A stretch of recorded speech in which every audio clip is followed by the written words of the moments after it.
Very good afternoon, dear all friends and all honorable dignitaries. It's really a great honor and privilege to introduce our next esteemed speaker, well-known researcher, prolific author, and our beloved teacher, Dr. Jagannath Dikshit sir, Dr. J. Dikshit. A name synonymous with innovation and excellence in field of community medicine.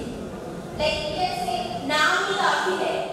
और you might have read Madhuri Dixit नंतर दूसरे दीक्षित से famous है जैसे कि आपके doctor जे Dikshit. Doctor जे Dikshit sir holds MD degree in preventive and social medicine along with postgraduate diploma in hospital and human resource management, and currently is serving as professor in Department of Community Medicine at PJ Government Medical College, Pune, Maharashtra. As we all know, Dr. Dikshit sir is a proponent of world-famous Dikshit lifestyle.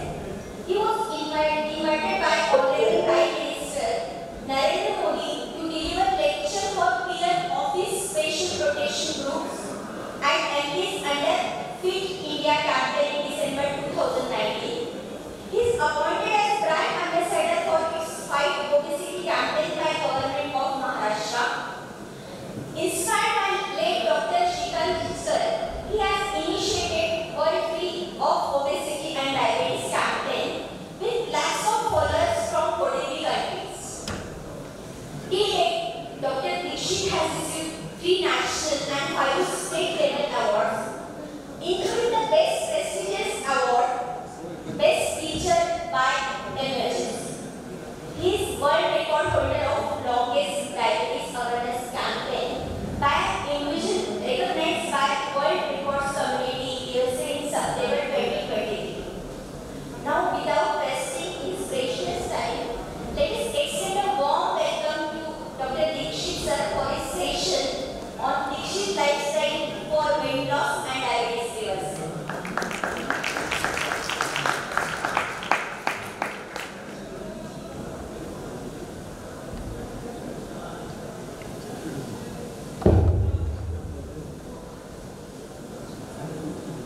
Thank you, Dr.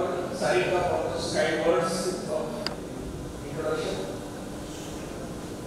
जसं सकाळी doctor Salunkhe sir म्हणाले की आपण महाराष्ट्रात corpus घेतोय त्यामुळे corporate English आणि बोलायचं मराठीमध्ये तर ती पण तसंच करणार आहे.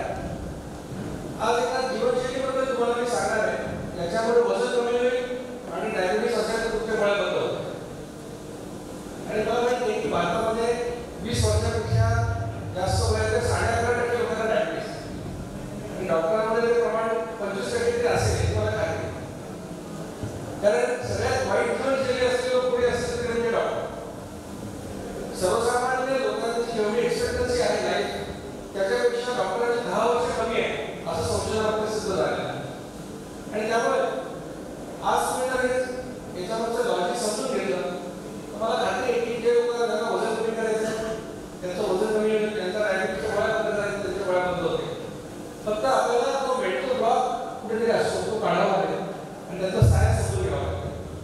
माझा ईमेल ॲड्रेस मी दिलेला आहे. काही शंका असेल तर तुम्ही नंतर ईमेल मला करू शकता. याला जरी दीक्षित जीवनशैली म्हणत असले तरी माझ्यासाठी डॉक्टर जिस्टर जीवनशैली आहे. 2012 मध्ये डॉक्टर मी जेव्हा वजन कमी करायचा प्रयत्न करत होतो मला 8 किलो कमी करायचं होतं आणि वर्षभर सगळे प्रयत्न करून ते कमी झालं नाही. तेव्हा मी फ्रस्ट्रेट झालो. म्हटलं आपण एवढे डॉक्टर प्रोफेसर आपण पुस्तकं वाचले पण आपल्याला करता येत नाही आणि लोकांना काय सांगणार. तेव्हा मला डॉक्टर जिस्टरांचं युट्यूब लेक्चर देताना आणून दिलं. तो म्हणाला की हे ऐक. मी ते ऐकलं त्याच्या सांगितलं निरोगी राहायचं तर 2 वेळा द्यावं. मी म्हटलं हे कसं काय होणार आणि ते कॅलरीज जाऊ याच्याशिवाय आम्हाला एवढं काही दिसत नाही. हे वजन कमी करायचं तर कमी खा आणि जास्त खर्च करा. हे पटायला सोपं आहे पण व्यवहारात असं घडताना दिसत नाही. आपण फक्त 2 मटेरियल असतात एक लठ्ठ असते एक बारीक असते आणि बेसमध्ये गेल्यानंतर ती बारीक असते ती 3 गोळ्या खाते लठ्ठ असते ती 3च गोळी खाते. पण ते लठ्ठ कधी बारीक होते बारीक कधी लठ्ठ हे आपण बघतो. पण तेव्हा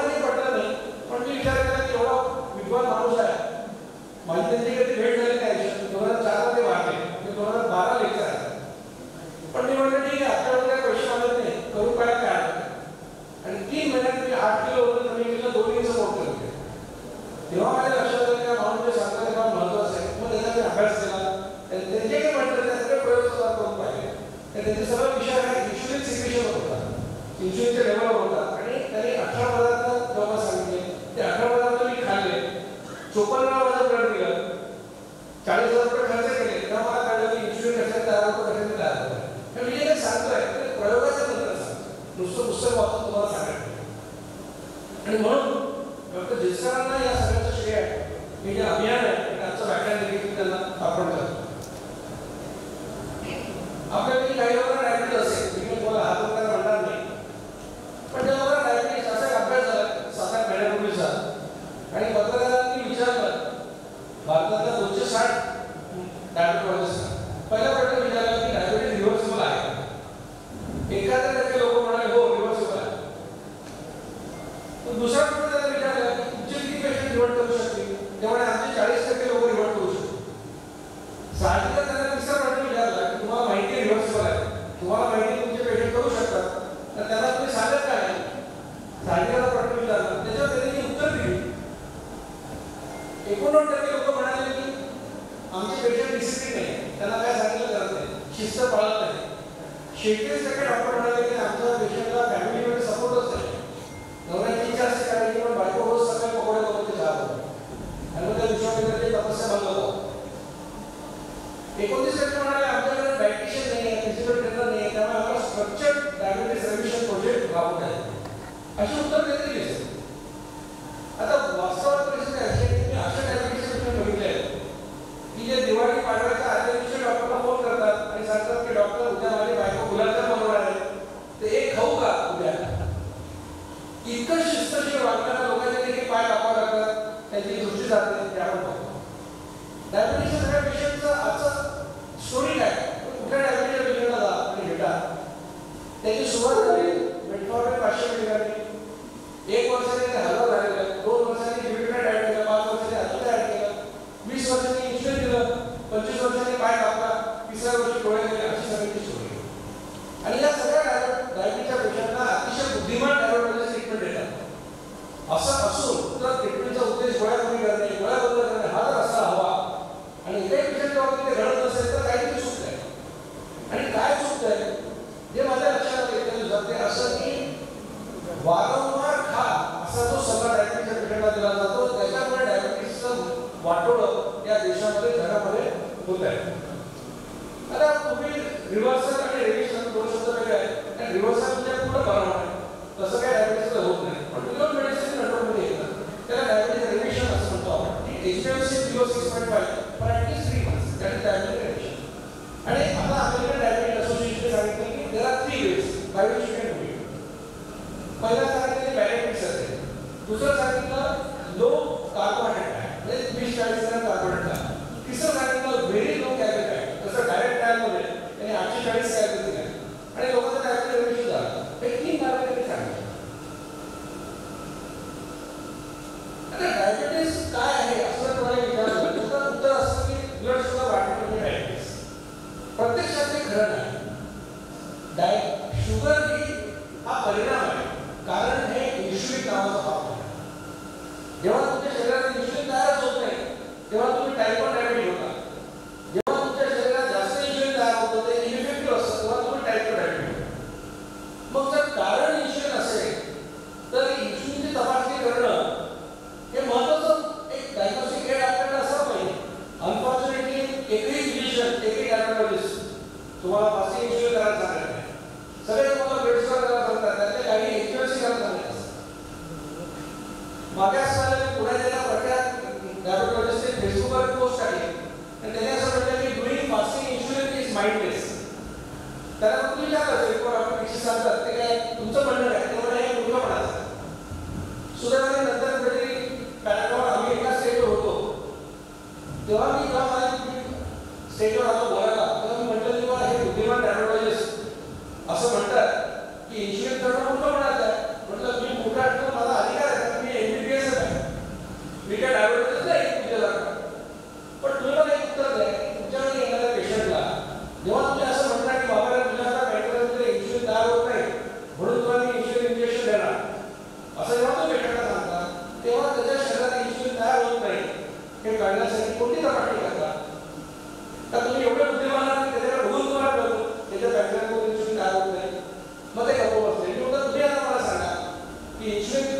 करणं हे मोठं पडण्याचं आहे, न करणं हे मोठं पडण्याचं आहे. तर इन्शुलिन हे महत्वाची गोष्ट आहे. आधी इन्शुलिन वाढतं आणि मग तुम्हाला डायबिटीस. आता इन्शुलिनची लेवल वाढते, टेक्निकली त्याला हायपर इन्शुलिन म्हणतो आपण. जगामध्ये सगळ्या डॉक्टरांचे याच्यावर एकमत आहे की इन्शुलिन वाढलं, वजन वाढलं, चरबी वाढेल, फॅट डिपॉझिशन होईल शरीरामध्ये, ब्लड प्रेशर वाढेल, बॅड कोलेस्ट्रॉल वाढेल, हार्ट अटॅक येण्याची शक्यता वाढेल, अथेरोस्क्लेरोसिस वाढेल, इन्शुलिन रेझिस्टन्स येईल, पीसीओएस होईल, इन्फर्टिलिटी येईल, डायबिटीस होईल. हे सगळ्यांना मान्य. त्याच्याबद्दल काही दुमत नाही. कुठल्या डॉक्टरचं म्हणत नाही की इन्शुलिन वाढणं चांगली आहे. आता या लाईफस्टाईलमधलं जे प्रिन्सिपल आहे ते असं आहे की जर इन्शुलिन वाढलं, तुम्ही लठ्ठ होता, तुम्हाला इन्शुलिन रेझिस्टन्स येतो आणि मग टाईप डायबिटीस होतो. असं झालं. आणि साहजिकच जर इन्शुलिन वाढण्याने प्रॉब्लेम होतो, तर इन्शुलिन कमी केलं तर सगळ्या गोष्टी रिव्हर्ट होतात. हा आपला सिद्धांत आहे.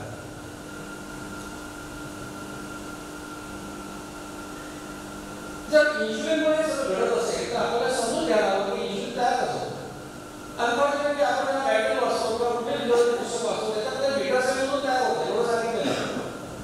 पण मी या व्हिडिओ इंडोनेशियामध्ये वाचलं तेव्हा मला लक्षात आलं की हे दोन प्रकारे तयार होतं. एकाला म्हणतात बेसलाईन सिक्रेशन, म्हणजे 24 तास पॅनक्रियातून थोडं थोडं इन्शुलिन तयार होतं. ते असतं जवळपास दिवसाला 18 ते 32 युनिट. आणि हे इन्व्हॉलंटरी इन नेचर असल्यामुळे त्याच्यावर आपलं कुठेही नियंत्रण नाही. त्याला आपण चालू बंद करू शकत नाही.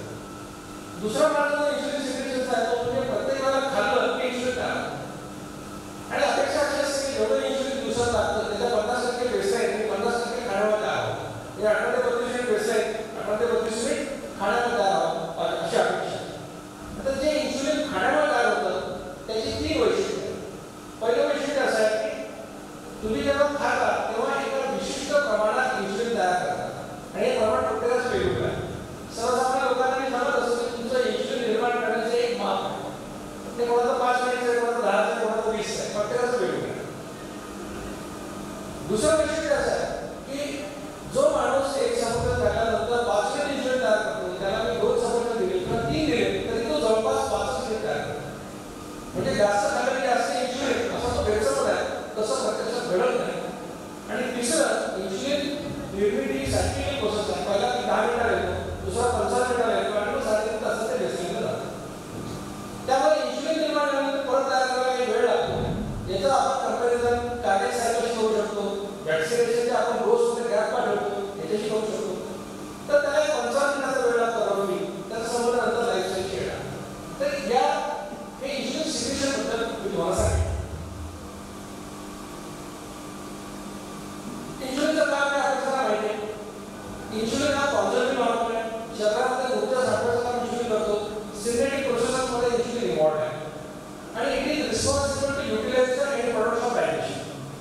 ग्लुकोज, अमिनो ऍसिड आणि फॅटी ऍसिड याचा वापर करणं इन्शुलिनचं काम आहे. म्हणून तो खाल्ल्यानंतर तयार होतो. इन्शुलिन ही टीटी आहे किंवा त्याला आपण स्विच म्हणू. जसं आपण बटन दाबल्यावर लाईट लागतो आणि बटन ऑफ केलं की लाईट जातो. ही कार्बोहायड्रेट आणि फॅट मेटाबॉलिझम मधला हा स्विच आहे. जेव्हा इन्शुलिन जास्त असतं तेव्हा शरीर ऊर्जेसाठी फॅट वापरतं, जेव्हा इन्शुलिन कमी असतं तेव्हा शरीर ऊर्जेसाठी ग्लुकोज वापरतं. इतकं साधं सोपं. आता आपलं शरीर कोट्यावधी पेशीचं बनलेलं आहे. प्रत्येक पेशीला ऊर्जा करायला काम करायला ऊर्जा लागते आणि आपण सगळ्या पेशीची ऊर्जेची गरज एकत्र केली तर ती आपली ऊर्जेची गरज आहे. आणि आपण असं म्हणतो की साधारणपणे आपल्याला 2000 कॅलरीज ऊर्जा लागते. आता त्याचं वजन जास्त आहे, तो जास्त काम करतो, मेहनतीचं त्याला जास्त लागते, पण सरासरी 2000 कॅलरीज लागते. आणि आपल्याला ही ऊर्जा मिळवण्यासाठी 2 लेजिटिमेट फ्युएल्स अवेलेबल आहेत. एक आहे ग्लुकोज. आपल्याला माहिती आहे 1 ग्रॅम ग्लुकोज वाढला की 4 कॅलरी मिळतात. दुसरा आहे fatty acid. 1 gram fatty acid वाढला की 9 कॅलरी मिळतात. म्हणजे तुम्ही पेशीच्या दृष्टिकोनातून बघितलं तर ग्रॅम बाय ग्रॅम कम्पेअर केलं तर त्यांना फॅटी ऍसिड जाणं हे जास्त सोयीचं आहे. कारण त्यांना सवलत पण ऊर्जा मिळते. त्यामुळे शरीरातल्या सगळ्या पेशी फॅटी ऍसिड जाळण्याला उत्सुक असतात, त्यांना ते आवडतं. याला अपवाद वेगवेगळ्या पेशीचा आहे, त्यांना मात्र ग्लुकोज आवडतं. म्हणून 60% ग्लुकोज आपली करतात ते ब्रेन वॉक. आता 2 फ्युएल आहेत, ग्लुकोज आणि फॅटी ऍसिड, म्हणजे आपण प्रायोरिटी आहे. आणि काल मी इलेक्ट्रॉनिक्सच्या लेक्चरमध्ये उदाहरण दिलं की तुमच्याकडे कॅज्युअल लीव्ह आणि अर्न लीव्ह आहे, तर आधी कुठे संपवणार? आपण कुठे सर्व्हिस करतो तर कॅज्युअल आधी संपवतो ना, कारण ती साठवता येत नाही. म्हणजे what cannot So glucose cannot be stored. So it must be finished first. त्यामुळे जेव्हा चॉईस असतो ग्लुकोज आणि फॅटी ऍसिड तेव्हा शरीर उंचीसाठी नेहमी ग्लुकोज वापरतो. आता इन्सुलिनचं पहिलं काम आहे की प्रत्येक पेशीवर इन्सुलिन रिसेप्टर आहे, विच इज अ लॉक. जोपर्यंत उघडलं जाते तोपर्यंत ग्लुकोजच्या पेशी जाऊ शकतात. पण इन्सुलिन ती किती आहे ती त्या रिसेप्टरला उघडते आणि ग्लुकोजच्या पेशी पोहोचवते. ते त्याचं पहिलं काम. हे काम झाल्यानंतर आणखी ग्लुकोज शिल्लक असतं, कारण आपण खातो काय दिवस पोळी, भाकरी, वरण, इडली, फळं, गोड, कार्बोहायड्रेटचा अतिरेक असतो. आपण 80-85% कार्बोहायड्रेट खातो, त्यामुळे पचन झाल्यानंतर रक्तात ग्लुकोजचा महापूर आलेला असतो. मग आता पेशीची गरज भागते, अजून ग्लुकोज शिल्लक आपण काय करायचं? मग इन्सुलिनमुळे त्याचं रूपांतर ग्लायकोजनमध्ये आणि ग्लायकोजन आपल्या लिव्हरमध्ये आणि मसल्समध्ये साठवलं जातं. आता ग्लायकोजन काय ग्लुकोजचे मॉलिक्यूल ग्लायकोजन राहतं. आता तो लिव्हरमध्ये साठवायचा आणि मसलमध्ये साठवायचा आहे, त्याच्यामुळे तुला 65 किलो साठवता येईल, लिमिट आहे. तर लिव्हरमध्ये 100 ग्रॅम आणि मसलमध्ये 400 ग्रॅम साठवता येईल. आता जर 1 ग्रॅम ग्लुकोजने 4 कॅलरी मिळतात तर 100 ग्रॅम ग्लायकोजनने 400 कॅलरी मिळू शकतो. आता याचा उद्देश काय? निसर्गाने व्यवस्था आहे. आता समजा तुम्ही सकाळी नॉकरी वॉकला गेले आणि मागून कुत्रं लागलं, आपण काय करणार? पळून जाणार. एवढ्याकडे लोक पळून जातात, 1% शून्य असतं ते गाडीने मारला. पण पळण्यासाठी किंवा मारण्यासाठी तुम्हाला मसल्समध्ये शक्ती असणं आवश्यक आहे. मसलमध्ये शक्ती असणं आवश्यक आहे. त्याला फिजिओलॉजीमध्ये फाईट ऑर फ्लाइट रिस्पॉन्स आहे. आणि दोन्हीसाठी कसं आवश्यक आहे? कारण त्याला तुम्ही असं म्हणू शकत नाही की मी चहा पिले तर मग पळतो, कारण तोपर्यंत कुत्रा जाऊन जाईल. म्हणून तुम्हाला इन्स्टंट सोर्स ऑफ एनर्जी लागतो. म्हणून तुमच्या मसलमध्ये ग्लायकोजन भरलेलं आहे. जेव्हा लोक 10-100 मिनिट रेस्ट करतात तेव्हा ते ग्लायकोजन वाढतात, कारण instant source of energy glycogen. म्हणून तुमच्या मसलमध्ये ग्लायकोजन वाढतं. आता त्याचं लिमिटेशन काय की तो त्याच मसलमध्ये वापरत आहे, म्हणजे बाहेरचा ग्लायकोजन हातात वापरत आहे. मग लिव्हरमध्ये ग्लायकोजन कशा करत आहे की तुम्हाला तुमची जेवायची वेळ खायला नाही लागत 10, 11, 12, 2, 5, 6 वाजता तुम्ही खात नाही, पण तुमचा मेंदू काम करतो. खरं तर उपाशी मेंदू चांगलं काम करतो. त्यामुळे तुम्ही युद्धावर तुम्हाला सैनिकांना पाठवताना 2-2 दिवस उपाशी ठेवायचे. माणूस शिकार कधी करायचं? उपाशासोबतच करायला पोट भरलेला माणूस नाही शिकार करायचा. तर तुम्ही मेंदू काम करणार, हृदय काम करणार, तर ऊर्जा लागते. शरीर अशा वेळेला 100 ग्रॅम काहीतरी 12 ग्रॅम ब्रेकडाऊन करून तुम्हाला जास्त घ्यायला देईल. हे निसर्गाने व्यवस्था त्यासाठी केली. पण इन्सुलिनचे 2 काम पाहिजे. एक म्हणजे ग्लुकोजला पेशी पोहोचवणे, दुसरं जास्तीच्या ग्लुकोजचं रूपांतर ग्लायकोजनमध्ये करणे आणि साठवणे. याच्यानंतरच काम पण महत्त्वाचं आहे. हे 2 कामं झाल्यानंतर अजून ग्लुकोज असेल जे असतेच आपल्या डाएटमध्ये, तर इन्सुलिनच्या एक्स्ट्रा ग्लुकोजचं रूपांतर फॅटी ऍसिडमध्ये करतं आणि आपल्या शरीरामध्ये फॅट डिपॉझिट करतं. म्हणजे लठ्ठ होण्यासाठी, पोट सुटण्यासाठी ते तूप लोणी खाण्याची आवश्यकता नाही. ते काम पोळी, भाकरी, भात खाऊन तुम्ही करू शकता. कारण त्या गहू ज्वारी बाजरीमध्ये जे ग्लुकोज होतं त्याचं रूपांतर चरबीत केलेलं आहे. कोणी केलं तर इन्सुलिन केलं. या स्टोरीमधला विलन कोण आहे? इन्सुलिन. मग आपण आता मागणी जो सिद्धांत सांगितला त्याच्या पहिल्या भागापेक्षा आपण आलो की इन्सुलिन वाढलं तर तुम्ही लठ्ठ होणार, तुमच्या शरीरात चरबी डिपॉझिट होणार. आता दुसऱ्या आणि तिसरी गोष्ट म्हणजे इन्सुलिन रेझिस्टन्स आणि टाइप 2 डायबिटीज कसा होतो हे समजून. याच्यासाठी आपल्याला माणसाचा इतिहासात जावं लागेल की माणूस जेव्हा या घरामध्ये आला तेव्हा आपल्या घरामध्ये राहत नव्हतं, आपण जंगलात राहायचो. जसे बाकीचे प्राणी राहतात तसे आपण राहतो. आणि जंगलामध्ये आम्ही किती वर्ष राहतो? तर 6 लाख वर्ष आम्ही जंगलात राहतो. खूप मोठा पिरियड. गेली 10,000 वर्ष आम्ही जंगलाच्या बाहेर आहे. त्याच्यामध्ये 6,000-7,000 वर्ष आम्हाला शेती करता येते. म्हणजे आमचा संस्कार कोणाचा आहे? जंगली प्राणी. पण 6,000 वर्ष आणि 10,000 वर्ष मग जंगलात जायचं तर खा काय होता? पोळी भाकरीचा प्रश्न नाही, शेतीच येत नव्हती. जसं इतर प्राणी खातात तेच आपण खात होतो. दुसऱ्या प्राण्याला मारायचं खायचं, दुसरं आम्हाला येत नव्हतं. दुसऱ्या प्राण्याला मारून खायचं असेल तर त्याचा आम्ही पळावं लागेल. असं तर होणार नाही. सगळ्या शाळेला हरिमध्ये समोर बस तुम्हाला ब्रेकफास्ट नाही होत. निसर्ग एवढा व्हॅल्यू नाही, रूल आहे. म्हणून सगळ्यावर फिटनेस हा नियम आहे. मग त्याचा आम्ही पळावं लागेल. नुसतं तो चालत नाही, त्याच्यावर सुधारत पळावं लागेल. पण एवढं करून त्याला मारलं तरी नशीब चाललं पाहिजे. मागून एखादा वाघ सिंह आला तर ते सोडून पळावं लागेल. अशी तुमची खाण्यापिण्याची जर अवस्था असेल तर तुमच्या आयुष्यामध्ये भेटली, ब्रेकफास्ट, लंच, मग काय डिपार्टमेंट आला की चहा, कॉफी, वेल्डिंग मशीन, मग कुठेतरी मसाला पान, आईस्क्रीम अशी लग्न असणार आहे का? खायला मिळत नव्हतं. आज खायला मिळालं तर तुमचं खायला 15 दिवस, 20 दिवस, महिना, 2 महिने कधी मिळत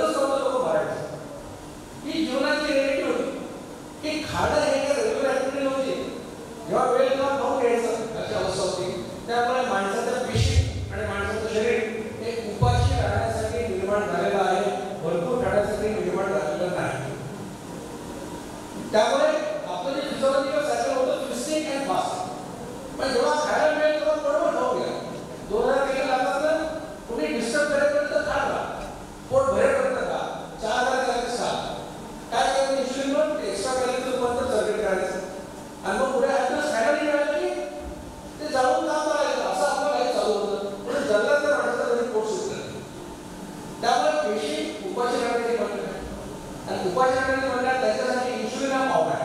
इन्शुलिन इज अ बेस्ट का खाल्ल्या जातं आणि खाणं कधी होतं 8-10-15 दिवसांनी होतं माहिती. आता इन्शुलिन जर पावडा आहे तर पेशींची अपेक्षा आहे की तो काम असं की यावा काम झालं की होतं. आपली पण ती अपेक्षा असते एखादा पावडा तुमच्याकडे जगाला आला तुमच्या घरी आणि तो म्हणाला 2 दिवसानंतर बरं वाटतं तुम्ही त्याला ते वांग्याचं भरीत खाऊ घाल. पण समजा तो 2 महिने राहिला तुमच्याकडे मग काय होतं परिस्थिती. त्यावेळेला कोणत्या आपली देवाचा अवतार आहे. पण दुसऱ्यांदा तो फोन करतो की तुझ्या गेलो जळगावला तू म्हणतो भाऊ तुला ऑफिस मुंबईला चाललं म्हणतात की हा तुमचा विरोध आहे त्या पाहुण्याला वाद आहे. मग आपली दैनंदिन दिनचर्या बघा काय असतं. सकाळी उठल्यापासून झोपेपर्यंत खात असतात. सकाळी उठल्यानंतर आता मग हेडफोनचं झाले आता एक जागेवर पण होऊन गेला अनेक लोकांचे अनेक संकल्प असतात की चहामध्ये अर्धा चमचा साखर पॅकेट साखर ठीक आहे अर्धा चमचा टाकायला 2 चमचे टाकायला माप पडलं इन्शुलिन तर आलं सर मग ब्रेकफास्टला सफरचंद खाल्लेलं आहे आणि पिझ्झा खाल्ला काय खाल्लं माप पडलं असं आपल्या नजरच आपण दिवसात 10-12-15 वेळा इन्शुलिन टाकतो. आता कालच मी त्या सेटिंग कुठे प्री कॉन्फरन्स केला टेबल चांगले टेबल ठेवले तुमच्या ठेवले त्याच्यावर समोर भाऊ आणि त्याच्यासाठी एक गॅस अरे कोण मागितलं का नाही मागितलं घेऊन द्या आणि लोक आपण चालत बसतात. मी म्हटलं खेड्यात जसं दोन्ही बाजूला काही गोष्टी बांधलेल्या असतात आणि मध्ये काढवा टाकला त्याची मला आठवण होते ते भूमिका आणि उदाहरण केल्यानंतर मला काही लोकांना काढ बंद करते मी गमत बघतो की लोकांना कशाने खातात तुम्ही कोण म्हणतं कॅलरीज कोण म्हणतं प्रोटीन कोण म्हणतं विटॅमिन असं लोक हुशार झाले सेलेनियम मॉलिक्युलर पण खरं तुम्हाला कुठं सांगतो काय खाता तुम्हाला मिळतं म्हणून तुम्ही खाता दुसरं काही खायला मिळतं म्हणून तुम्ही खाता. तर इतके लोक काय सांगू मी एकटाच होतो म्हणून खाल्लं कधी म्हणतो 4 लोक होते म्हणून खाल्लं कोण म्हणतो मी दुःखी होतो म्हणून खाल्लं कोण म्हणतो मला आनंद झाला कोण म्हणतो मला कोणी विचारलंच नाही म्हणून राहायला खाल्लं. अरे पण भूक लागली म्हणून तरी खाल्लं भूक ही करणं असं त्या लोक इतकं आणि मला गमत सांगतो की तुम्ही विकल्प गावात असाल त्या गावामध्ये एका चांगल्या मोठ्या चौकात जाऊन उभे राहा आणि काय करायचे कॅरीबॅग घेऊन त्याच्यामध्ये 50 पैशाची 100 चॉकलेट ठेवा आणि येणारा जाणारा वाटायला सुरुवात करा. तुम्हाला खात्री सांगतो की ज्याच्याकडे मर्सिडीज गाडी आहे तो सुद्धा तास खाली करून हात बाहेर काढेल. आता त्या मर्सिडीज गाडीला म्हणतो त्याला 50 पैसे चॉकलेटचं काय आहे पण एक मिळते काय अशा प्रकारे लोक खात राहतात आणि सध्या एखाद्या इन्शुलिनचं माप 5 घेतलं आणि त्यांनी 15 ला काढलं तर 75 मिनिट तयार करतात लागतं की त्याला 18 ते 32 पण ते 45 मिनिट ते त्रस्त संबंधासारखं रक्तामध्ये राहतं. आता त्या पेशींना ते आवडत नाही पेशी म्हणतात की कधी जाईल तर त्या पेशी विचारा वाढ बघत बसतात की आषाढी कधी येईल हे निदान आषाढीला उपवास करायला पण हा मोठ्या काय करतो त्या दिवशी मी काही घरं बघितले ज्या घरामध्ये आषाढी एकादशीला काय खायचं त्याचं प्लॅनिंग 15 दिवस आधीपासून चालू असतं. लोक कॅलेंडरवर लिहून ठेवतात की सकाळी 8 ला रात्रीच्या वड्या 9 वाजता काय बनवायला शिरा हे सगळं लिहून ठेवतात. त्या दिवशी डबल इन्शुलिन पेशी म्हणतात हा त्या सुरुवातीने आपण सुरुवात आहे मग काय करतात त्या इन्शुलिनला विरोध करण्यासाठी आपला शेप बदलला की रिसर्च शेप बदलला त्याला इन्शुलिनची किती आता बसत नाही मग खाल्ल्यानंतर इन्शुलिन आहे ग्लुकोज आहे पण त्याचा खूप पिरियड असल्यामुळे ग्लुकोज पेशी जातात ब्रेनला मेसेज जातो काय कळतं ब्रेन रक्तामध्ये ब्लडस्ट्रीममध्ये बघतो आणि त्याला दिसेल भरपूर लोक एकामध्ये ग्लुकोज आहे मग ब्रेन इंटरप्रिट असं करतो की बहुतेक माझं इन्शुलिन कमी आहे किंवा ते चांगलं काम करत नाही आणि मोठं सिच्युएशन ब्रेन म्हणतो याचा आता 5 मिनिट काम होत नाही त्याला वाढवून 10 मिनिट करणार हा माणूस प्रत्येकाला खाल्ल्या 5 मिनिट इन्शुलिन बनवायचा तो आता 10 मिनिट बनवायला याला म्हणायचं इन्शुलिन रेजिस्टन्स डेव्हलप मग आता थोडं इन्शुलिन जास्त असल्यामुळे धक्काबुक्की करून ग्लुकोज पेशी जातात पुन्हा आणखी रिसेप्टर बिघडतात मग ब्रेन 10 ते 15 करतो 20 करतो 20 ते 40 करतो करता करता एक अवस्था अशी होते की रक्तात इन्शुलिन भरपूर आहे ग्लुकोज भरपूर आहे पण आता हे रेजिस्टन्स जेव्हा वाढला की ग्लुकोज ते पेशी जाऊ शकत नाही रक्तात आटून पडतं लघवी वाटी बाहेर खायला आणि रक्तात एवढं ग्लुकोज असल्यामुळे दुसरं जे इंटरमिडिएट फ्युएल आहे फॅटी ऍसिड तेही शरीराला वापरता येते मग ग्लुकोज पण नाही फॅटी ऍसिड पण नाही मग शरीर राहिल्याच तिसऱ्या फ्युएल जातं आणि ते फ्युएल ते प्रोटीन्स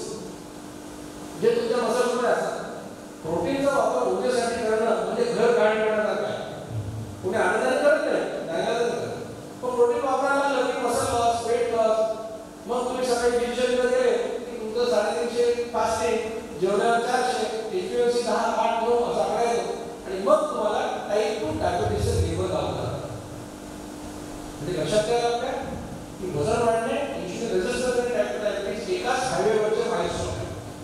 आणि याचा आपण ट्रिगर काय? इन्शुलिनचे लेवल वाढणे हे नावाचं कारण आहे. मग इन्शुलिनचे लेवल वाढणं हे कारण असेल म्हणजे अभ्यास नाही केल्यामुळे नापास झाला हे तर असेल तर सोल्युशन काय? अभ्यास कर. मग इन्शुलिन वाढलं तर प्रॉब्लेम झाला तर सोल्युशन काय? इन्शुलिन कमी कर.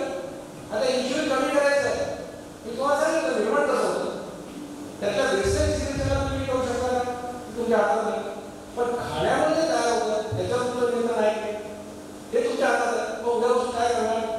कमी खाणार की कमी वेळा खाणार? कमी खाऊन जास्त खाऊन इन्शुलिन तेवढंच आहे. त्याच्यामुळे कमी खाणे उत्तर नाही कमी वेळा खाणे हे उत्तर आहे. किती फ्रिक्वेन्सी कमी करणे हे उत्तर आहे. आता जे जे काही बोलतोय मी माझी मतं मांडत नाही मी पुरावे मांडतो. या प्रेझेंटेशन मध्ये लाल अक्षरात जे लिहिलेलं आहे ते सगळे रिसर्च पेपर्स आहेत किंवा टेक्स्टबुकचे रेफरन्सेस आहेत. अनेक डॉक्टर म्हणतात की कमी खाल्लं तर कमी इन्शुलिन जास्त खाल्लं जास्त इन्शुलिन म्हणून एक विलियम सेतूचा मेडिकलचा रेफरन्स आहे. विलियमने प्रयोग केला 20% कॅलरीज पेशंटला डायट ब्रेकफास्टला दिले 40 डिनरला दिलं. काय व्हायला पाहिजे होतं? ब्रेकफास्टला एवढं इन्शुलिन त्याच्या डबल लंचला काय हवं? जर क्वांटिटीवर अवलंबून असेल तर निष्कर्ष काय निघाला? विलियमने लिहिलंय we found the insulin secretion was more or less the same. हे कोण म्हणतात? डॉक्टर विलियम म्हणतात. डॉक्टर दीक्षित आहे. ज्यांनी डायबिटीससाठी पुस्तक लिहिलं ते पुस्तक चांगल्या डायबिटीसचे वाचणं अपेक्षित आहे. मग आम्ही प्रयोग पण केला तरी लोक आले आता 18 वर्षाचा प्रयोग केला. काय केलं? डे 1 डे 2 डे 3 आपल्याला सांगितलं की x quantity 2x quantity 3x quantity अन्न खा आणि तुमचे इन्शुलिन लेवल 0 ते 60 मिनिटला चेक करा. फास्टिंग कंडिशननुसार आता 0 मिनिटला जे फास्टिंग केलं 3 दिवशी सेवन झालं पाहिजे फास्टिंग इन्शुलिन आहे. पण 10 मिनिटाला आणि 60 मिनिटाला दुसऱ्या आणि तिसऱ्या दिवशी इन्शुलिन असेल ते क्वांटिटी 2x चेक झाल्यामुळे डबल आणि ट्रिपल व्हायला पाहिजे होतं. प्रत्यक्षात असं झालं नाही. हा पेपर पब्लिश झाला नाही. असं लक्षात आलं की no linear relationship between quantity of food consumed and insulin secreted. So जे आम्ही म्हणतो ईटिंग फ्रिक्वेन्सी कमी करा इन्शुलिन कमी होईल हे सायंटिफिकली प्रूव्ह झालेलं आहे. आता जर तो डिव्हिजन मला म्हणाला की नाही माझं मत असं नाही तर आम्ही मताला किंमत देत नाही. मी 18चा प्रयोग करून पेपर केला तुम्ही 19चा करा आणि पब्लिश करा त्याच्यावर मी विश्वास ठेवला नाही. मला एकदा कळलं की ईटिंग फ्रिक्वेन्सी कमी करायची आहे मग काय मला सोपं आहे ते समजा काय सांगितलं पहिला सल्ला कडक भुकेचा 2 वेळा ओळखा 2 वेळा ठेवा हा पहिला सल्ला आहे. 2 वेळा का कडक भूक 2च लागते माणसाला आणि याचं मूळ मराठी म्हणून देवाला काय प्रार्थना करतो देवा 2 वेळेचं खायला मिळते. हिंदी माणूस काय म्हणतो भगवान 2 वक्ती रोटी देणार. तुम्हाला बघितलं काय भगवान 5 वक्ती रोटी देणार पण म्हणत नाही. इतकं हे साधं सोपं 55 मिनिटं जेवण संपवा ते 55 मिनिटं जेवा असं म्हटलेलं नाही. 55च्या आत संपवा कारण विषय एकदा करायचा कार्बोहायड्रेट कमी करा प्रोटीन वाढवा. ते कसं करायचं मी सिक्वेन्स सांगतो पुढे सांगतो केला तर तुम्हाला कळेल. आणि डायबिटीज नसेल तरी सुद्धा जेवढं गोड कमी करायला तेवढं आरोग्यासाठी चांगलं. जगामध्ये सिगरेट दारू या व्यसनाने एवढं लोक मरत नाही त्याच्यामध्ये जास्त लोक साखरेच्या व्यसनाने मरतात हे लक्षात. आणि साखरेच्या माणसाला कोणतीच आवश्यकता नाही.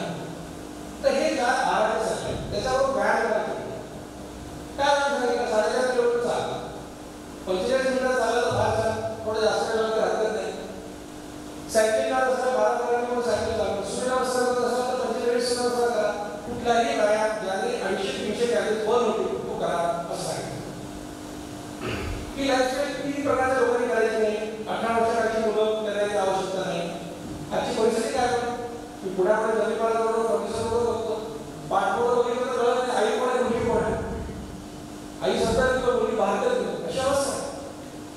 8वीच्या पुढचे 12 वर्षापुढच्या 12.5 किलो भेटतात भारतात.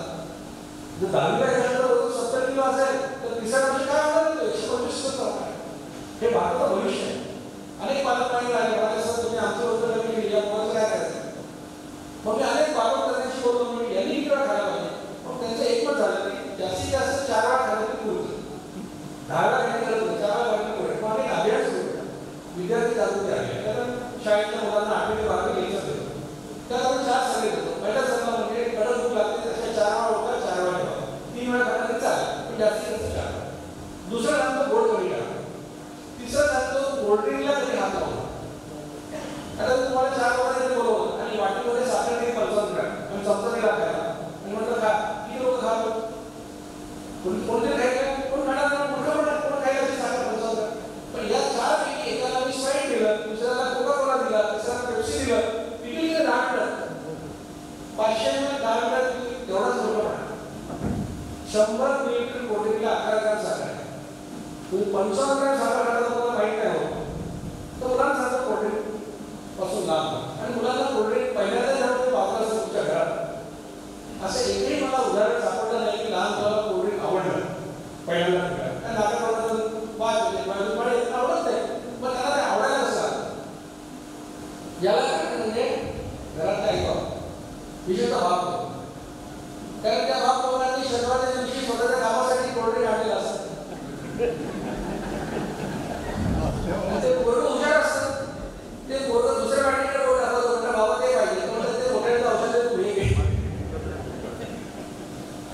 म्हणून कोल्ड्रिंक एवढं असतं. आणि शेवटची गोष्ट मोबाईलवर फुटबॉल खेळणं बंद करा आणि ग्राउंडवर जाऊन तासभर खेळा. ते 4 सांगायचं पण 2 वेळा खेळू शकत नाही, 4 वाजता. प्रेग्नेंट ऍक्टिव्हिटीमध्ये जोपर्यंत बच्चू झोपायचं होतं तोपर्यंत नाही करायचं. आणि टायफॉइड ऍक्टिव्हिटी लोकांना इन्शुरन्स तयार होत नाही, त्याला जायचं तो उपयोग. ऑपॉर्च्युनिटी 3-4% असतात ऍक्टिव्हिटी. टायफॉइड ऍक्टिव्हिटीला नक्की फायदा होतो, परंतु मनाने आडव धरून ते करायला जाऊ नका. कारण तुम्ही 3 वेळा जर लिमिटेड गोळी घेतला, माझा आहे 2दा जेवायला लागला, तिसरा खाणार नाही गोळी खायला हायपोग्लायसेमिया चक्कर पडाल फार सुद्धा त्याला डॉक्टरची जबाबदार नाही. म्हणून एक प्रोटोकॉल आहे फॉलो करा. त्या प्रेझेंटेशन मध्ये तुम्हाला क्वालिटीचा नंबर पण मिळणार, त्याला संपर्क करा. तुम्ही सगळे डॉक्टर माझे कलीग सांग मला डायरेक्ट क्वालिटी चांगल्या काही very happy to help follow. ही लाईफस्टाईल चांगली आहे कारण याच्यात काही कॉम्प्लिकेशन नाही, याच्यात काही धोका नाही, इझी आहे करायला, पैसे लागत नाही आणि सस्टेनेबल आहे. आणि काही लोक आता केसेस पब्लिश करणार आहे सस्टेनेबल विकसित लाईफस्टाईल, ज्यांचं 7-7 वर्ष HbA1c 6.5 खाली विदाउट मेडिसिन असे 33 लोकांचा एक केसेस पब्लिश करणार. मी म्हटलं की आधाराला आयुर्वेदाने सांगितलं बहु उंचीचं म्हणजे दिवसात 2 वेळा जेवा. आयुर्वेदाने म्हटलं तसं अग्निहोत्र 2 वेळा पेटवतात, सूर्योदय आणि सूर्यास्त, तसं जठराने प्रज्वलित झाले 2 वेळा जेवा. वेदांमध्ये असं लिहिलं आहे की जो 2दा जेवेल त्याला उपासना पुण्य मिळेल. जैन धर्मामध्ये व्यासना नावाची कल्पना आहे. व्यासना म्हणजे काय? बे आसन. बे म्हणजे 2 वेळा बसा 2 वेळा जेवा. एक आसन पण आहे, एकदा बसा एकदा जेवा, ते साधूसाठी. गौतम बुद्धांनी शिष्याला सांगितलं निरोगी राहायचं असेल रात्री जेवण एकदा जेवा, ते योग्य होते. महाभारतात काय लिहिलंय? एकदा जेवण तर आरोग्य मिळेल, 2दा जेवण तर शक्ती मिळेल, 3दा जेवण तर आजार मिळेल आणि 4दा जेवण तर मरा. लिहिलंय त्याचा असं आहे की आज चांगला झालं तुमच्याकडून म्हणून बरेल असं झालं तर कोणीच खाणार नाही चाललं. याचा अर्थ असं आपण सांगतो की सिगरेट ओढली तर तुम्हाला लंग घ्यायचं होईल, लगेच उद्या होत नाही, पण तुमचा प्रवास सुरू झालेला आहे हे महाभारत सांगतो. आणि ही म्हण सगळ्यांना माहिती आहे, ही सगळं भारतभर लेक्चर फिरलेलो आहे. प्रत्येक भाषेची म्हण आहे. संत म्हणतात एकदा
चान्स आपण काय केलं क्रॉस होतो बघा. 2 वेळा करायला सांगितलं 6 वेळा 6 वेळा सांगितलं 2 वेळा पुन्हा फॉलो केलं. काय लक्षात आलं की 2 वेळा 6 वेळा केले त्यांचा शुगर कंट्रोल बिघडला. म्हणजे 6 वेळा 2 वेळा आले त्यांचा इम्प्रूव्ह झाला. So hypothesis was double that it works even in diabetes. मला हा किती कॉमेंट नाही करणार डायबिटीज मध्ये काय मग हा पेपर विषयी मी बोलत नाही. हा पेपर वाचून चर्चा होत नाही कारण या रिसर्चमध्ये कुठे मेडिसिन नाही. When there is no medicine, there is no pharma. There is no pharma, there is no free gift, no delivery fees, no hotel stay, no flight fare. कोण बोलले त्याच्याविषयी? मी बोलू शकतो का मी लायसन्स मारू शकतो. म्हणजे there is ample evidence to say that it helps with diabetes also. लायसन्समध्ये काय खायचं? हे सगळ्यांचं महत्त्वाचं असतं की काय खायचं? तर प्रॅक्टिकल काय? त्यासाठी आपल्याला माहिती पाहिजे की आपण नॉन डायबिटिक आहे, डायबिटिक आहे, प्री डायबिटिक. आणि हे कसं करणार तुम्हाला? ब्लड शुगरवर करणार नाही. कारण भारतीय मनोवृत्ती डायग्नोस व्हायला घाबरण्याची. उद्या सांगितलं ब्लड शुगर आज तो माणूस कमी खातो, गोड खात नाही, काही लोक पळून सुद्धा येतात पास. उद्या ब्लड शुगर संपूर्ण वर्ष मुलाचा बसला घात नको. म्हणून HbA1c केलं तर 3 महिने जायला पाहिजे. 5.6 पर्यंत नॉर्मल आहे, 5.7 to 6.1 मी डायबिटीस आहे, 6.5 ऑन डायबिटीस.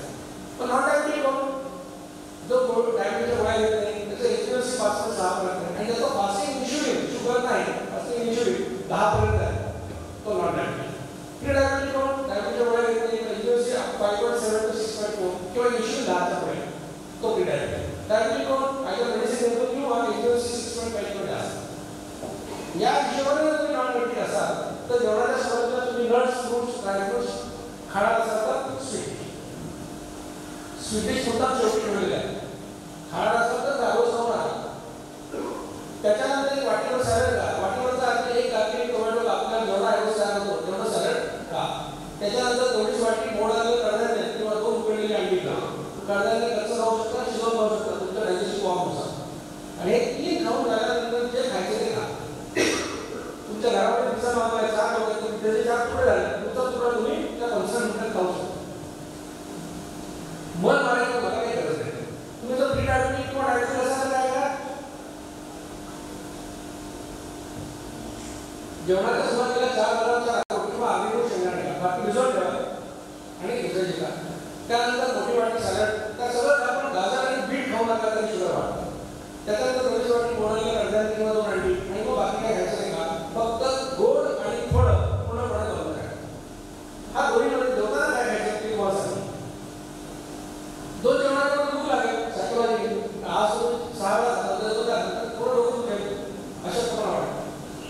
नॉन डायबिटिक असायला काय चालतं पाणी घरी बनवलेलं पातळ टाक 2 चमचे दह्यात घालून टाक. आवडत असेल तर कुठल्याही फ्लेवर नसलेला ग्रीन टी ब्लॅक कॉफी चालेल. 25% दूध घातलेलं पातळ चहा किंवा कॉफी पण चालेल. कशातच गुळ साखर किंवा शुगर टाकायचं नाही. हे पदार्थ दिवसभरात किती वेळा किती प्रमाणात घेतले चालेल दोन असे. दिवसात एकदा शाळेचं पाणी पिलेलं चालेल. मलाई खाऊ नका. ती मलाई 15 मिनिटाच्या वेळाने खा. दिवसभरामध्ये 1 टोमॅटो खाल्लेला चालतो. टोमॅटोस म्हटलेलं नाही, टोमॅटो म्हटलेला आहे. आता हे का चालतं तर हे खाल्ल्यानंतर व्हॉलेंटियर्सचा प्रयोग केले 0.68 इन्शुलिन लेवल बघितल्या ते वाढलेलं नाही म्हणून ते आरोप केलं. तुम्हाला स्वतःला पण बघता येतं एखादा पदार्थ खायचा असेल तर तो पदार्थ तुम्ही लॅबमध्ये जा फास्टिंगमध्ये 0 त्याला एकर द्या तो पदार्थ खा किंवा प्या 10 मिनिटाला 8 मिनिटाला इन्शुलिन बघा. तर इन्शुलिन 10 होतं ते 12 झालं 16 झालं तर इन्शुलिन काय झालं 10 होतं ते 8 आणि 4 झालं तर 1 झालं.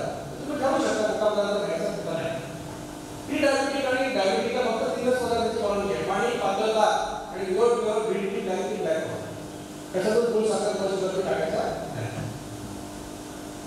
आता अनेक काही मी म्हणतो 2 तास खा. काही लोकांना दर 2 तासाला खा. काही लोक दर 2 तासाला 15 मिनिटं खातात. तेवढा लोहाचं कॉम्बिनेशन केलं.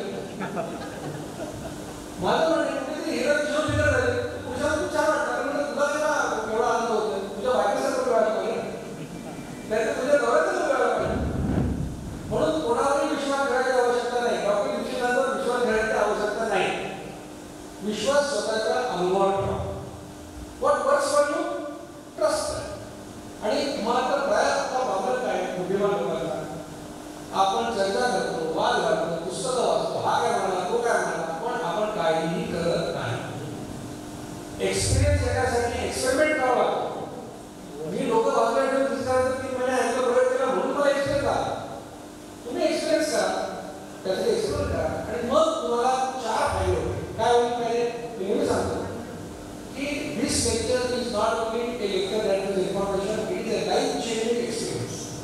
जगामध्ये लाखो लोकांनी आयुष्य बदललं, पण आता वजन 50 किलो कमी झालं, पण आता HbA1c 12 5 वर आलं, अशी शेकडो उदाहरणं आहेत. काय होईल? 4 गोष्टी होतात. वजन कमी होतं. किती? 6 महिन्यात 7.5 रेंज 3 ते 25. पोट कमी होईल. बाकी तुम्ही जिम ट्रेनिंग करा, कोणी पावडर करा, पहिले ते गाडीवर बसतात. लोक विचारायला सुरुवात करतात, घरी काही प्रॉब्लेम, बाहेर काही प्रॉब्लेम, इथे पण विचारायला रेंज सपोर्ट कमी होईल. रेंज 1 ते 4 इंच. HbA1c कमी होईल. हे सगळे लाल अक्षरात सगळे रिसर्च आहे. तुम्ही नॉर्मल आहात, नॉन डायबिटिक आहे, HbA1c 5.4 आहे. 3 महिने का आपला बघा 5.1 अजून चालू. आणि बाकी इन्शुलिन कमी होईल. जेवढं इन्शुलिन जास्त तेवढं तुम्ही डायबिटीस होणार. It's a proxy indicator of insulin resistance in independent type diabetes. So best the better. पण तुम्ही हे उद्या सगळे चार पकडल्या करून घ्या. 3 महिन्यांनी एवढं फॉलो करा, 3 महिन्यांनी परत पोहोचा. आणि खरोखर मी जे म्हणतो तसं झालं तर स्वतःच्या अनुभवावर विश्वास ठेवा आणि याला लायसन्स बनवा आणि लोकांना सांगा, असं माझं म्हणणं आहे. त्या अभियानात मी काय शिकलो? आम्ही शिकलो की डायबिटीस इज अंडर डायग्नोज. कारण आम्ही ब्लड शुगर करतो. HbA1c केलं तर 20% लोक जास्त डायग्नोज होतात आणि त्याचे लायसन्स फॉलो केले तर non diabetic and it is over treated. असं का म्हणतो मी? Type 2 diabetes is a licence disorder. तसं एक दुसरा निघाला आहे. पण ज्या आजाराचं कारण बिघडलेली जीवनशैली, त्याचं सोल्युशन काय असायला पाहिजे? जीवनशैलीमध्ये सुधारणा. मेडिसिन असू शकत नाही. आमचे जे फिजिशियन दुकानदार म्हणतात की metformin is a lifestyle medicine. मी म्हटलं it can be a lifestyle for a physician but not for a patient. प्रत्येक गाईडलाईन सांगते की डायबिटीस टाइप 2 डायबिटीसच्या पेशंटला पहिले काय करा? लाईफस्टाईल मॉडिफिकेशन सांगा आणि 3 महिन्यात परिणाम नाही झाला तर त्याला औषध द्या. ज्या लोकांना डायबिटीस झाला आहे त्यांचा एक्सपिरियन्स काय बघा. ज्या दिवशी डायबिटीस डायग्नोज झाला त्या दिवशी त्याला औषध सुरू झाले. कुठला प्रश्न? लाईफस्टाईल मॉडिफिकेशन का असतो? कारण लाईफस्टाईल काय सांगतो आम्ही? वारंवार खा आणि व्यायाम करा. आता वारंवार खाऊन एका पेशंटचं औषध बंद झालेलं लोकांनी बघितलेलं नाही, त्या पेशंटचा विश्वास नाही. ज्या डायबिटॉलॉजिस्टने सांगितलं त्यालाही हे माहिती आहे की आपण कोणाला औषध बंद केलेलं नाही. दोघांनी माहिती की doesn't work. So no details. तिसरी गोष्ट आम्ही शिकलो की डायबिटीसमध्ये नुसतं ब्लड शुगर HbA1cवर महत्त्व नाही आहे. We are bothered about the end organ damage. आणि असा कुठलाही पुरावा उपलब्ध नाही जो असं म्हणतो की ब्लड शुगर 300 असेल 8 महिने तर रिटर्न डॅमेज होतो किंवा ब्लड शुगर 400 असेल 5 महिने तर किडनी डॅमेज होते. असा कुठलाही पुरावा अवेलेबल नाही. तुम्हाला म्हणजे सांगा कारण कुठलाही पुरावा, फक्त पुरावा एवढाच आहे की जास्त शुगर वाढली तर ऑर्गन डॅमेज होतं एवढं. म्हणून शुगर कमी करावी तेच म्हटलं. तर कोणाचं ब्लड शुगर कुठला HbA1c 12 आहे ते काय एका रात्री झालं? कमीत कमी 3 महिने ते 12च्या आसपास होतं. कदाचित वर्षभर ते 8 होतं. मग एंड ऑर्गन डॅमेजसाठी अनेक टेस्ट आपल्याकडे आहे. किडनी मशीनसाठी क्रिएटिनिन आहे, EGFR आहे, ग्लुकोनायझर आहे. बघा ते नॉर्मल असेल तर त्याला सेफली तुम्ही लाईफस्टाईल सांगू शकता. माझ्या सेंटरमध्ये मी 16.7 HbA1c असलेल्या माणसाला लाईफस्टाईल सांगून 4 महिन्यात त्याच्या HbA1c 6 वर आणलेला आहे. आणि हा सगळा डेटा सगळ्यासाठी ओपन आहे. पुढील अजून एक गोष्ट शिकलो आम्ही की hypoglycemia is an opportunity to reduce the dose of diabetes medicine. हे वाक्य फिजिशियनला समजायला एवढं आवड का असं मला कळलेलं नाही. वारणात तुम्ही पेशंटला ट्रीट करताना काय होतं? त्याची ब्लड शुगर लेवल करून त्याचं इन्शुलिन टेस्ट करा. उदाहरण बघा, आज एखादा माणूस लिमिटेड 2 मिलीग्राम लंचला घेऊन गेला, 12 नंतर गेलं, त्याला 4 वाजता शुगर कमी झाली, हातात हलवत आले, घाम आला, तो घाबरतो, डॉक्टर फोन करतो, डॉक्टर म्हणतो तो हायपो झालेला आहे, गोड खा. आवश्यक आहे की शुगर खूप कमी झाली तर तो माझं एक बरेच. पण पेशंटची सायकोलॉजी बघा. उद्या काय करतो पेशंट? 3:30 वाजल्यापासून दुपारी हायपोची वाट बघतो की मला 4 वाजता राहावं तर आता होणार मला आज सुद्धा. आणि तो 15 मिनिटात मला काढतो आणि कॉलेजचा गोड खाऊन घेतो. असं जो गोड खातो शुगर वाढते. मग अजून औषध, अजून औषध, अजून हायपो, अजून हायपो, अजून गोड. हे विशेष सायकल चालू. माझ्या सेंटरचं फिजिशियन काय करतात? आज त्याला गोड खायला सांगेल आवश्यक आहे. उद्या त्याचं लिमिटेड 1 मिलीग्राम 0.5 मिलीग्राम करेल. त्याला आठवडा ते 8 दिवस पुरा झाला आहे तुला लिमिटेड बंद करेल. This is the only way of diabetes remission with government. आणि हे करण्यासाठी आपल्याला अप्रोच बदलायची गरज आहे की डायबिटीज हा रिव्हर्सिबल आजार आहे. हे जर आपल्याला समजलं तर आपण करू शकतो. लोक म्हणतात वेट लॉस करा तर ठीक होईल, पण वेट लॉस सगळ्यांना आवश्यक आहे. हा वैभव कुठला पर्याय? याचे 25 किलो वजन कमी केलं 7 महिन्यामध्ये. याचं HbA1c 15.6 होतं. 7 महिन्यात ते 5.4 झालं. या गोष्टीला 2.5 वर्ष पूर्ण झाले. आज सगळ्यात वैभव आणि रुपया खर्च केलेला नाही. त्याचा उद्या 25 किलो कमी झालं. त्याच्या खाली हा संतोष कोळेकर आहे, याचं वजन 30 किलो कमी झालं, पण इतकी वर्षी 5% जास्त कमी झालेलं आहे. म्हणजे वजन कमी होणे काय मॅन्डेटरी नाही आहे. इटिंग फ्रिक्वेन्सी कमी केली तर डायबिटीसमध्ये इम्प्रूव्हमेंट होते. अशी अनेक उदाहरणं माझ्या मोबाईलमध्ये 500 तरी सक्सेस स्टोरीज आहेत, बिफोर आफ्टर फोटोग्राफ्स आणि त्यांचे चार्ट्स. रिसर्च पेपर पब्लिश आहे. ICSMचा मागच्या वर्षीचा बेस्ट रिसर्च पेपर म्हणजे आपण पेपरला अवॉर्ड करणार आपण शाह वाटेकर आणि बातमी केली ते लाल अक्षरांनी सगळी नावं इम्प्लिमेंटेशन डॉक्युमेंटची आहेत महाराष्ट्रात. 240 दिवस फॉलो केला, काय लक्षात आलं? 1% एक्युरेसी कमी झालं, गोळ्या कमी झाल्या, डोस कमी झाला. हा तो पेपर आहे. आम्हाला काय यश मिळालं या अभियानात? आम्ही 43 देशात पोहोचलो, म्हणजे लाखो फॉलोअर्स आहेत. पंतप्रधानांनी एखाद्या डॉक्टरला 15 वेळा बोलवायचं हे सुद्धा मोठं अचिव्हमेंट आहे. डॉक्टर निशित लाईफस्टाईल नावाचं युट्यूब चॅनल आहे, ज्याच्यावर 390 जास्त व्हिडिओज आहेत, 87,000 जास्त सबस्क्राईब आहे. मी तुम्हाला सगळ्यांना विनंती आहे की युट्यूब चॅनल बघा. जे तुमचे नातेवाईक कुठल्या गावामध्ये असतील ज्यांना डायबिटीज आहे त्यांना ते शेअर करा. तुम्ही सबस्क्राईब करा, त्यांना शेअर करा, कारण नॉलेज इज पॉवर. ज्या माणसाला डायबिटीजच्या पेशंटला डॉक्टरने सांगितलेलंच नाही की लाईफस्टाईल डिसऑर्डर तू रिव्हर्ट करू शकतो, तसा प्रयत्न सुद्धा करा. त्याला जर त्यांनी मला ऐकलं तर नक्की प्रयत्न करेल आणि माझे गावोगाव असलेले कोऑर्डिनेटर्स त्याला मदत करतील. म्हणून हे नक्की करा. आमचे 15 ठिकाणी डायबिटीज रिव्हर्सल सेंटर आहे. आता 16 बदलापूरला सुरू आहे. एक सेंटर आता सिलिगुडीला सुरू होत आहे, एक कोइंबतूरला सुरू होण्याचा मार्ग आहे. भारतातल्या अनेक ज्या अभियानासाठी HbA1c फास्टिंग इनिशिएटिव्ह ज्याचं नॉर्मल तपासणीचा रेट 1300 ते 1600 रुपये आहे, ते आमच्यासाठी 650 रुपयात करतात भारतभर. कारण आम्ही त्याला सांगितलं की तुमच्याकडनं आम्हाला 1 रुपया आसमान नको, भविष्य तरी करतो. आणि अभियान पूर्णपणे मोफत आहे. ज्या एकही पेशंटकडून आम्ही 1 रुपया घेत नाही. आम्हाला केसामध्ये मदत मिळाली. नागपूर पुणे सेंटर आमचे रोज चालतात. पुण्यामध्ये आज 350 लोक डायबिटीज रिमिशनमध्ये आहेत. नागपूरमध्ये 80 लोक डायबिटीज रिमिशनमध्ये आहेत. नाशिकमध्ये पण 1 सेंटर असं चालतं. ही लाईफस्टाईल आता रजिस्टर्ड ट्रेडमार्क झालेला आहे. निश्चित lifestyle not for commercial purposes but for intellectual property purpose. हे डिसेंबर 2019 चा हा फोटो आहे. जेव्हा मला मोदीजींनी बोलवलं, मी प्राईम मिनिस्टर ऑफिसला लेक्चर दिलं. त्याच्यामध्ये त्यांच्या ड्रायव्हर पासून त्यांच्या चीफ सायंटिफिक ॲडवायझरपर्यंत सगळे लोक. त्यानंतर एसपीच्या लोकांना मी लेक्चर दिले. त्याच्यानंतर मी पार्लमेंटमध्ये खासदारांना व्याख्यान दिलं, त्याच्यामध्ये 80 खासदार होते. मग माझी मोदींची भेट झाली. मोदींनी माझ्याशी 15 मिनिटं बोलत होते.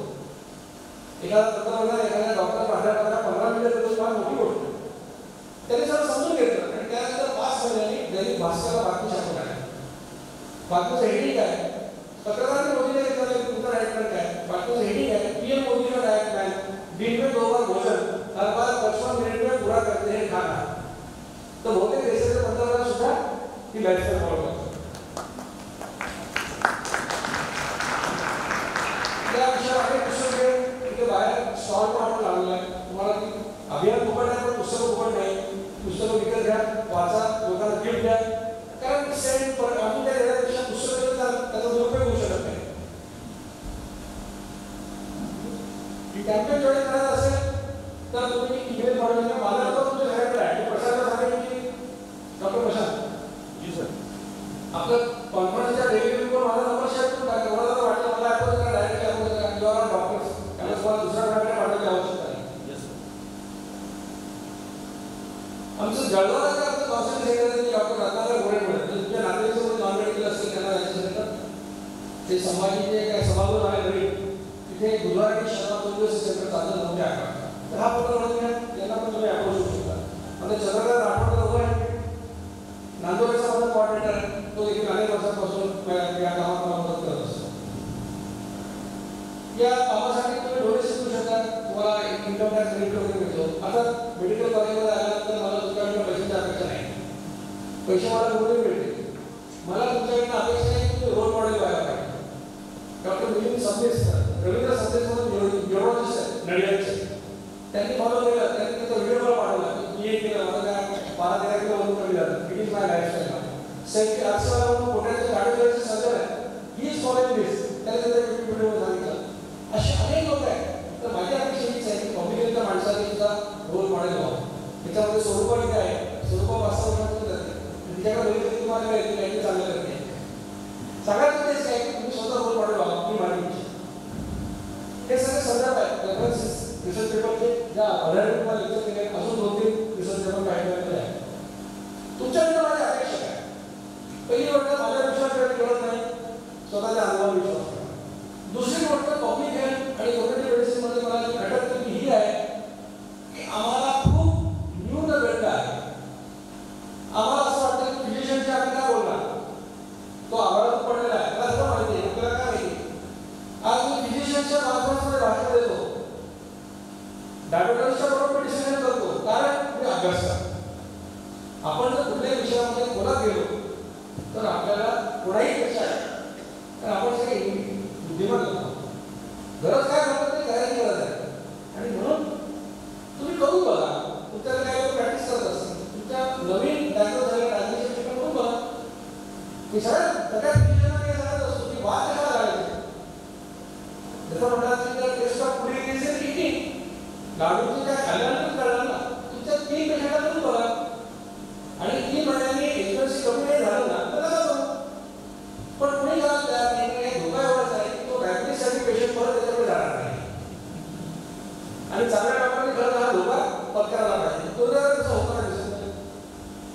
आता एवढं मी काय करतो, काल मी जरी या कार्यक्रमाला आलो तरी मी कलेक्टरचं माझं लेक्चर होतं. आता मी येऊन जाईल जेव्हा मिळालं तर जेवण, कारण माझं 3 वाजता 10 मार्चचं लेक्चर आहे. मी का असं घेतलं, मी गेल्या 7 वर्षामध्ये माझ्या ड्रायव्हरने मला सांगितलं की सर 770 दिवस आपण काम करावं. म्हणजे एखादा ट्रक ड्रायव्हर झाला तुम्ही 250 किलोमीटर डेली क्रॉस करा. भारताच्या पूर्ण कानाकोपऱ्यात कुठे तुम्ही जाल तर माझं इकडे झालं असं असं ऐकायला नाही. हे काय होतं सर, कारण मला म्हणजे माझ्याकडे काही असं याचा लोकांना फायदा होतो. आणि जर माझ्याकडे काही याचा लोकांना फायदा होतो आणि मी सांगत असेल तर इथे सोशल क्राईम असं मला वाटतं. या देशामध्ये 12 कोटी लोकांना डायबिटीस आहे, 6 कोटींना माहिती नाही त्याला डायबिटीस. साधं आपण ॲम्प्युटेशन वगैरे तर 50% पेशंट डायबिटीस आहे. गटाला डोळे करणारे 50% डायबिटीस लोक आहे. मेटफॉर्मिन खायला सकाळ संध्याकाळ 300 रुपये महिन्याला. 70% लोकांचं उत्पन्न 5,000 रुपये महिन्यात सुद्धा नाही आहे. ही भारताची अवस्था आहे. कॉम्प्लिकेशन ऑफ डायबिटीसची ट्रीटमेंट करणं अमेरिका इंग्लंडला पण शक्य आहे, की भारत का? भारत तर पूर्ण लोकांना ट्रीटमेंट पण देऊ शकणार नाही, ती वाईट अवस्था. आणि विचार करून पहा, एखादा मध्यवर्ग कुटुंब आहे, 50 वर्षाचा कमावता पुरुष, त्याचा डायबिटीसवर काय वापर लागला आणि तो 15 पडून राहिला आणि 15 वर्ष जिवंत राहिला, त्या घराचं काय? ती middle class family grow model आहे. अशा गंभीर परिस्थितीमध्ये एक माणूस तुम्हाला अशी काही सांगतोय की फुकट आहे, ज्याला डॉक्टर एक्सपर्ट मशीन पावडर काही लागत नाही, जे आनंदाने आयुष्यभर करण्यासाठी आहे, ज्याला फक्त वेळ आयुर्वेद धर्म संत परंपरा याचा पाठिंबा असं नाही, मॉडर्न मेडिसिनचा पण सपोर्ट आहे, ज्याने फक्त वजन कमी होत असं नाही तर डायबिटीस होण्यापासून प्रतिबंध होतो, झाला असेल तर बळाबंद होतात, ब्लड प्रेशर कमी होतं, हार्टचा फायदा होतो, कॅन्सर प्रिव्हेंशनला पण फायदा होतो. असं जर असेल तर मला असं वाटतं की देशाचे जबाबदार नागरिक म्हणून आपलं हे कर्तव्य आहे की आपण हे करून पाहायला पाहिजे. असं म्हणतात नाही विश्वास करायला पाहिजे, पण करून पाहायला पाहिजे. आणि जर त्यात तुम्हाला रिझल्ट दिसते तर ती लाईफस्टाईल करून लोकांना सांगायला पाहिजे. कारण माझ्या दृष्टीने आज तरी रक्तपणा आणि टाईप डायबिटीस या जगातल्या महामारीवर जर कुठलं व्यवहार्य आणि टिकाऊ उत्तर असेल तर ती ही जीवनशैली आहे. तुम्हाला सगळ्यांना निरोगी आयुष्याच्या हार्दिक शुभेच्छा. डॉक्टर प्रशांत सगळ्यांनी पुन्हा एकदा धन्यवाद.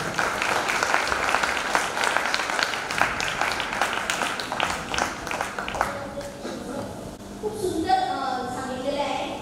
मला नक्की खात्री आहे तरी आपण सगळे कम्युनिटी मेडिसिन किंवा पब्लिक हेल्थ फॅकल्टीज बसलेलो आहोत, पण प्रत्येकाला काहीतरी नवीन आणि इन्फॉर्मेटिव्ह या पूर्ण सेशनमधून मिळालेलं आहे. आणि खरं तर डॉक्टर दीक्षित सरांच्या सेशनला मला चेअरपर्सनची जबाबदारी घेऊन सोलंके सरांनी माझी जबाबदारी खूप वाढवली आहे रीड राहण्यासाठी. Thank you Solanke sir. Definitely Dixit lifestyle has provided hope to millions who are battling with obesity and diabetes, and this approach is going to help to live a healthy and happy life for all of us. Thank you so much, sir. Thank you so much, Dr. Dixit sir, for your enlightening session. I am sure our delegates will surely follow Dixit lifestyle for weight loss and diabetes viewers, sir. A special thanks to our chairperson, Dr. Sarika Patil ma'am, for your valuable inputs. I request Dr. Sarika Patil ma'am, Professor and Head of Department, Government Medical College, Nandurbar, to felicitate Dr. Jagannath Dixit sir. proponent of world famous Dikshita.